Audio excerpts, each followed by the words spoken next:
So hey guys welcome back to my to videos. तो इस video में दोस्तों डिस्कस करने वाले हैं यहाँ पर कुछ इंपॉर्टेंट कंपनीज़ को और उनसे रिलेटेड कुछ इंपॉर्टेंट अपडेट्स हैं जिसकी बात करेंगे इस वीडियो में। तो चलिए दोस्तों वीडियो की शुरुआत करते हैं। सबसे पहली कंपनी को डिस्कस करते हैं। पहली कंपनी का नाम है KPI green energy limited. But इसको डिस्कस करने से पहले अगर आपने अभी तक चैनल को सब्सक्राइब नहीं किया है तो चैनल को सब्सक्राइब करके बेल आइकन को प्रेस कर लो। टेलीग्राम चैनल को भी ज्वाइन कर लो जिसका लिंक आपको डिस्क्रिप्शन में देखने को मिल जाएगा। और साथ में एक छोटा सा डिस्क्लेमर भी है, जितने भी कंपनी से रिलेटेड न्यूज़ एंड अपडेट्स हम लोग डिस्कस करेंगे वो सारी न्यूज़ एंड अपडेट्स सिर्फ और सिर्फ एजुकेशन पर्पज़ के लिए, सीखने के लिए है। तो किसी भी तरह का इसको इन्वेस्टमेंट एडवाइस मत समझना, आप खुद का रिसर्च और एनालिसिस भी कर सकते हैं। तो चलिए दोस्तों वीडियो की शुरुआत करते हैं। सबसे पहले बात करते हैं KPI ग्रीन से रिलेटेड कुछ इंपॉर्टेंट अपडेट्स के बारे में। सो दोस्तों फिलहाल सबसे बड़ी अपडेट यहाँ पर ये निकल के आ रही है कि KPI ग्रीन एनर्जी ने गेन किया है काफ़ी अच्छा ऑर्डर, या फिर बोल सकते हैं एक डिसेंट अमाउंट ऑफ ऑर्डर। और दोस्तों यहाँ पर पूरा अपडेट यहाँ पर ये है कि KPI ग्रीन एनर्जी लिमिटेड की सब्सिडरी ने 37 मेगावाट सोलर पावर प्रोजेक्ट लिया है under Gujarat renewable energy policy.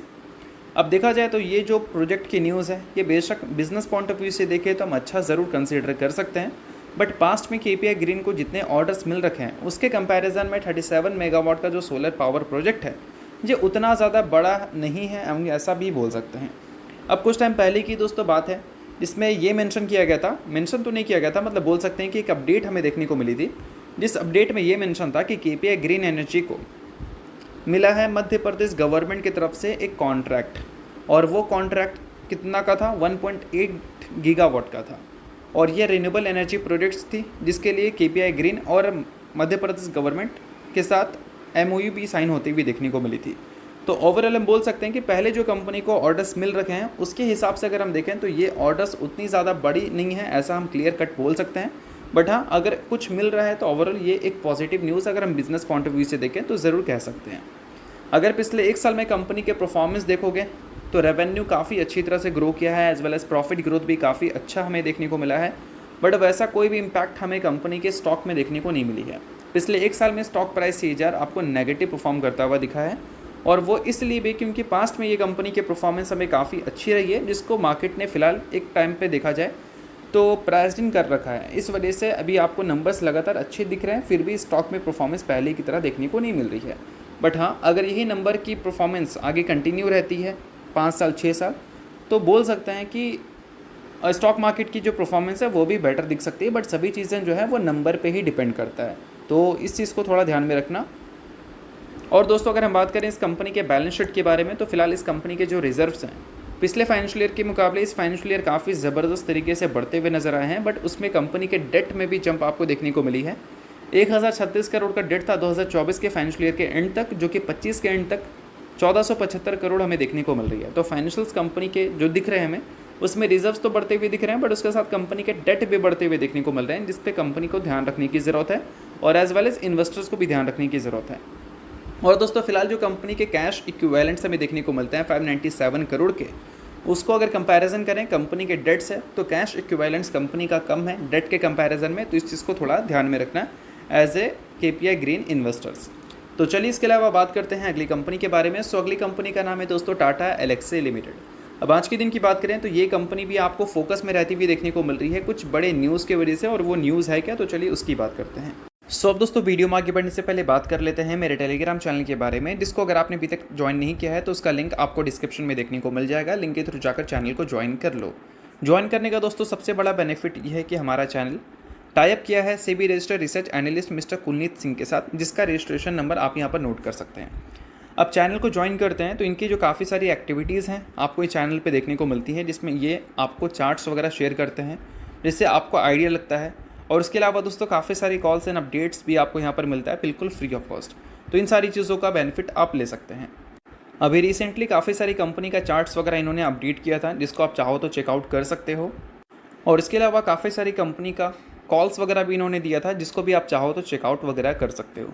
तो लिंक आपको डिस्क्रिप्शन में देखने को मिल जाएगा। लिंक के थ्रू जाकर चैनल को ज्वाइन करो, सभी चीज़ें आपको बिल्कुल फ्री ऑफ कॉस्ट यहाँ पर मिलती हैं।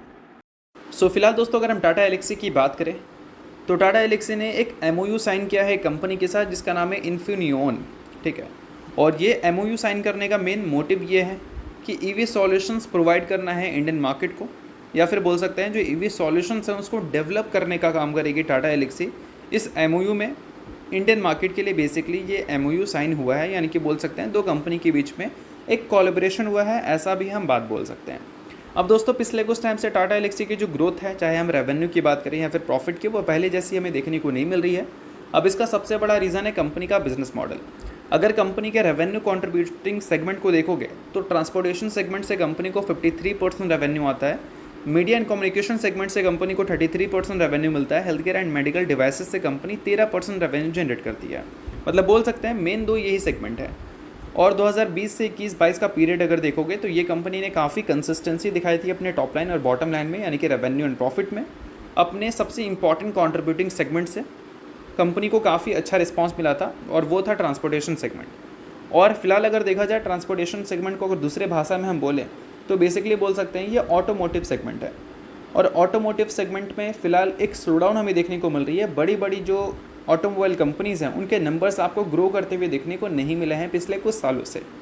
इस वजह से बोल सकते हैं कि टाटा एल्क्सी के भी जो नंबर्स हैं वो पहले जैसे आपको कंसिस्टेंसी नहीं दिखा रहे हैं, ऊपर की ओर लगातार ग्रो नहीं हो पा रहा है, और रीज़न आपको पता ही है। अब देखो, अगर ये प्रॉपर सेक्टर जो है वो अगर थोड़ा रिकवर करता है तो अल्टीमेटली टाटा एल्क्सी के जो कॉन्ट्रैक्ट्स हैं, कॉन्ट्रैक्ट्स नहीं बोल सकते हैं, डील्स हैं, वो पहले जैसे ही हमें ग्रो करती हुई नजर आएगी, जिसको कंपनी टाइमली एग्जीक्यूट कर अपने रेवेन्यू एंड प्रॉफिट को भी बढ़ा सकती है। बट अल्टीमेटली पूरे सेक्टर को ही इंप्रूव करना पड़ेगा, और पूरा सेक्टर इंप्रूव करता है तो टाटा एल्क्सी के जो नंबर्स हैं वो भी इंप्रूव करते हुए नजर आएंगे। तो इस चीज़ को आप थोड़ा ध्यान में रखना और एजुकेशन पर्पज़ के लिए लेना, इसको किसी भी तरह का रिकमेंडेशन मत समझना। तो चलिए दोस्तों बात करते हैं अब अगली कंपनी के बारे में। सो अगली कंपनी का नाम है दोस्तों वीबीएल, यानी कि वरुण बेवरेजेस लिमिटेड। अब दोस्तों वीबीएल की बात करें तो काफ़ी टाइम से वीबीएल की परफॉर्मेंस आपको डिसअपॉइंटिंग वाली देखने को मिल रही है, और वंस अगेन आज के दिन भी आपने देखा होगा कि वीबीएल की परफॉर्मेंस आपको डिसअपॉइंटिंग वाली देखने को मिल रही है। अब इसके पीछे का क्या कोई रीज़न है दोस्तों? तो रीज़न या फिर न्यूज़ अगर हम देखें तो मुझे तो अभी तक देखने को नहीं मिला, हो सकता है कि बाद में हमें देखने को मिल जाए, बट अभी तक जब तक ये वीडियो रिकॉर्ड हो रहा है तब तक इस कंपनी से रिलेटेड कोई भी इंपॉर्टेंट अपडेट हमें सुनने को मिली नहीं है। बट फिर भी अगर इस स्टॉक का परफॉर्मेंस वीक है तो हम बोल सकते हैं कि कंपनी जो पहले परफॉर्मेंस रिपीट की थी, जो पहले परफॉर्मेंस दिखाई थी, उसके बेसिस पे जो स्टॉक लगातार वीक परफॉर्म कर रहा है, उसी ट्रेंड को इसने आज भी फॉलो किया है। अब देखो, इस कंपनी के साथ सबसे बड़ा सरदर्द क्या है? सबसे बड़ा सरदर्द ये है कि पहले कंपनी के कंसिस्टेंसी जो रेवेन्यू एंड प्रॉफिट में देखने को मिलती थी वो काफ़ी ज़बरदस्त थी, उसको स्टॉक ने भी काफ़ी अच्छा रिस्पेक्ट किया था। पिछले एक साल में ग्रोथ जो है वो पहले के मुकाबले स्लो हुई है। एक्विजिशंस कुछ बड़ी कंपनी का इसने किया है, फिर भी कंपनी के जो नंबर्स हैं वो पहले की तरह ग्रो करते हुए नहीं नज़र आए हैं। और इसका सबसे बड़ा, अगर किसी को क्रेडिट आप देना चाहो या फिर बोल सकते हैं इसका कोई बड़ा रीज़न लेना चाहो आप, तो वो कैंपा कोला है, ऐसा हम बोल सकते हैं, क्योंकि काफ़ी सारी सिटीज़ में 10% से भी ऊपर का मार्केट शेयर कैंपा कोला ने गेन कर रखा है। तो कैंपा कोला के बढ़ते मार्केट शेयर को देखकर इन्वेस्टर थोड़े से कॉशियस नज़र आ रहे हैं कि फ्यूचर में जो कंपनी की ग्रोथ है वो स्लो हो सकती है, और पिछले एक साल में पहले के मुकाबले स्लो हुई भी है। तो इस वजह से जो वैल्यूएशंस है वो पहले जैसा नहीं मिलेगा इस कंपनी को, और इसी वजह से वैल्यूएशंस लगातार करेक्ट हो रहा है, और वीबीएल की परफॉर्मेंस पहले जैसी नहीं, अब आपको वीक देखने को मिल रही है। अब सभी चीज़ें जो है वो नंबर्स ही डिसाइड करेगा। अगर कंपनी के अपकमिंग रिजल्ट्स हमें अच्छे देखने को मिलते हैं, बेटर देखने को मिलते हैं, तो आपको कुछ इंप्रूवमेंट्स भी देखने को मिल सकती है। बट हाँ, इस चीज़ को गारंटी की तरह मत लेना, सभी चीज़ें मैं आपको सिर्फ सिखाने के लिए बता रहा हूँ, ठीक है। अब देखो दोस्तों, इस कंपनी की बात करें तो इसके मैनेजमेंट की तरफ से कोई वीक कमेंट्री हमें देखने को नहीं मिलती। मैनेजमेंट अभी भी स्ट्रॉन्ग कमेंट्री करता है। स्टेटमेंट्स हमें ये भी देखने को मिला था कि काफ़ी सारे न्यू एनर्जी ड्रिंक्स ये लॉन्च करती हुई नजर आएगी, जो कि स्टिंग जैसा इसको ग्रोथ दिखा सकती हैं। अब वो अभी तक तो लॉन्च होता हुआ देखने को मिला नहीं, हो सकता है कि फ्यूचर में हमें लॉन्च होता हुआ देखने को मिल जाए। अब मान लो ये कंपनी अभी के टाइम पे जो इन्वेस्टमेंट्स कर रही है, उस इन्वेस्टमेंट को अगर देखते चले तो ये तो क्लियर पता चलता है कि कंपनी इंडिया से ज़्यादा बाहर पे डिपेंड रहना चाहती है, या फिर हम ऐसे बोल सकते हैं कि अपने पोर्टफोलियो को थोड़ा कंपनी डाइवर्सिफाइड करना चाहती है। अब ऐसा क्यों? क्योंकि देखो, इंडिया की बात करें तो यहाँ पर आपको हर मौसम देखने को मिलता है, ठंडा, गर्मी, या फिर हम बरसात की बात करें। अब इस कंपनी का जो पीक सीज़न होता है वो हमें गर्मी के टाइम ही देखने को मिलता है। अभी जो Q1 के रिजल्ट आएंगे उसमें देखना, अब पिछले 4 क्वार्टर में जो सबसे बेस्ट रेवेन्यू होगा वो हमें Q1 में ही देखने को मिलेगा।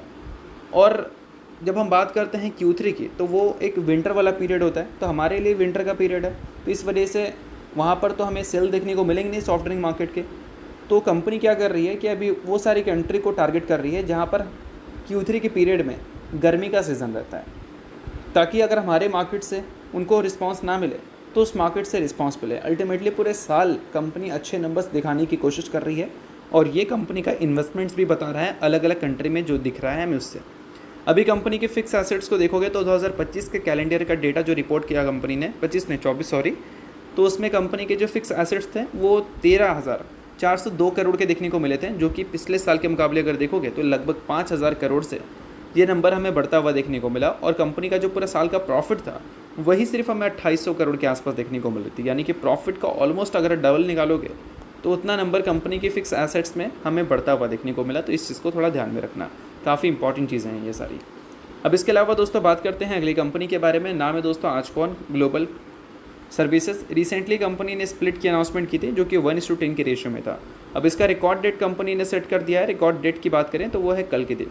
तो कल के दिन ये कंपनी 90% आपको एडजस्ट होती हुई देखने को मिलेगी। सो अगर आप इस कंपनी के शेयर होल्डर हैं तो पैनिक बिल्कुल भी मत करना है, वो टेक्निकल एडजस्टमेंट है।